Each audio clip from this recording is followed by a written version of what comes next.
ఆడపిల్లలకి గర్భాశయ ముఖ క్యాన్సర్ రాకుండా ఆ ప్రయత్నం చేస్తున్నాము. అలాగే 10,000 మంది ఈ సంవత్సరం 10,000 మంది పిల్లలకి ఆడపిల్లలకి ఈ సర్వైకల్ క్యాన్సర్ వ్యాక్సినేషన్ రాకుండా ప్రయత్నాలు మనం ప్రారంభించాం. ఆల్రెడీ $4 లక్షలతో కృష్ణా జిల్లాలో ఈ కార్యక్రమాన్ని ప్రారంభించడానికి కూడా సన్నాహాలు జరుగుతున్నాయి మనకి. అట్లానే డిఫరెంట్ యాక్టివిటీస్ మనం డిస్ట్రిక్ట్ లెవెల్లో చేస్తూ ఉంటాము. అలాగే క్లబ్ లెవెల్కి వచ్చేసరికల్లాను ఈ రోజు నుంచి మనం ఒక రావాడ అనే ఒక విలేజ్లో అక్కడున్న గవర్నమెంట్ స్కూల్లో 4 kV సోలార్ ఎలక్ట్రికల్ సిస్టమ్ ఇవ్వడం జరిగింది. అది కూడా విత్ బ్యాటరీస్ బ్యాకప్ కూడా ఇవ్వడంతో ఈవెన్ పవర్ పోయినా సరే, ఈవెన్ మబ్బుగా ఉన్నా సరే ఆటోమేటిక్గా బ్యాటరీ ద్వారా ఉన్న పవర్ ద్వారానే మనకి కరెంట్తో పిల్లలకి చదువుకుంటారని. సో రోటరీ మెయిన్గాను ఒక 7 ఫోకస్ ఏరియాస్ మీద పనిచేస్తుంది. ఒకటి పీస్ అండ్ కాన్ఫ్లిక్ట్, దాన్ని పురస్కరించుకొని ప్రపంచ దేశాల మధ్యలో ఉన్న వైవిధ్యాలని వార్స్ని తగ్గించడానికి కూడా పీస్ ఫెలోషిప్స్ అనేది తీసుకెళ్తుంది.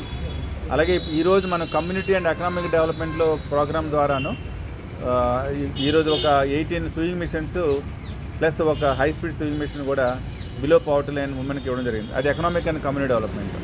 అట్లాగే బేసిక్ ఎడ్యుకేషన్ లిటరసీ స్కూల్స్లో ఈరోజు వీళ్ళు అదే స్కూల్లో రావాడ స్కూల్లో బెంచెస్ కానీ టాయిలెట్స్ కానీ వాళ్ళు ఆడుకోవడానికి మ్యాట్స్ కానీ ఇలాంటి అన్ని సమకూరించడం జరిగింది. అదన్నీ బేసిక్ ఎడ్యుకేషన్ లిటరసీ ప్రోగ్రాంలో మనం చేస్తుంటాం. డిసీజ్ ప్రివెన్షన్ ట్రీట్మెంట్లో పోలియో ఎలా చేస్తున్నాం, అలాగే సర్వైకల్ క్యాన్సర్ వ్యాక్సినేషన్ కూడా డిసీజ్ ప్రివెన్షన్ ట్రీట్మెంట్ చేస్తున్నాం. అలా మదర్ అండ్ చైల్డ్ ఫోకస్ ఏరియాలో మనకి ప్రత్యేకంగా మెటర్నిటీ సెంటర్స్కి వెళ్ళి వాళ్ళకి అందరికీ న్యూట్రిషనల్ ఫుడ్ ఇవ్వడం కానీ, వాళ్ళ యొక్క హెల్త్ అవేర్నెస్ మీట్స్ చేయడం కానీ, వాళ్ళకి హెల్త్ క్యాంప్స్ కండక్ట్ చేయడం కానీ మనం జరుగుతూ ఉన్నది. అట్లాగే ఎన్విరాన్మెంట్ ఈ సంవత్సరము 7th ఏరియా ఫోకస్ ఎన్విరాన్మెంట్ ఈరోజు ఉదయం నుంచి కూడా మొక్కలు నాటడం జరిగింది. ప్రజలందరికీ కూడా అవగాహన మనం తీసుకొస్తున్నాం అనమాట. సో ఇలాగా ఇంటర్నేషనల్ నుంచి డిస్ట్రిక్ట్ లెవెల్ నుంచి క్లబ్ లెవెల్ వరకు కూడా చాలా వరకు యాక్టివిటీస్ చేస్తుంటాం. ఈ అవకాశం ఇచ్చిన అందరూ కూడా రోటరీ క్లబ్ పోర్ట్ సిటీ వాళ్ళకి ప్రత్యేక ధన్యవాదాలు తెలియజేసుకుంటాం. Thank you very much. ఇప్పుడు ఇదివరకు నేను Rotary Club Visakha port city ప్రెసిడెంట్ని, అధ్యక్షులుగా ఈ ఇయర్ నిర్వర్తిస్తున్నాను.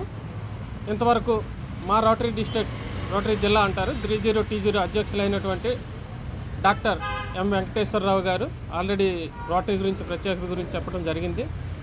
మా Rotary Club Visakha port city 1995లో స్థాపించడం జరిగింది.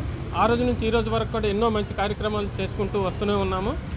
మాకు ప్రత్యేకమైన పర్మనెంట్ ప్రాజెక్టులు 2 ఉన్నాయి. ఒకటి rotary blood centre, rotary diagnose centre. దీని ద్వారా ఎంతోమంది నిరుపేదలకు అవనివ్వండి మంచి మెడికల్ టెస్టులు కానీ ఏవైనా అతి తక్కువ ధరలో బ్లడ్ సదుపాయాలు చేయటం జరుగుతుంది. ఇంతకుముందు కూడా ఎన్నో CSR ప్రాజెక్ట్ నుంచి, గ్లోబల్ గ్రాంట్స్ నుంచి కూడా మేము ఎన్నో ప్రాజెక్టులు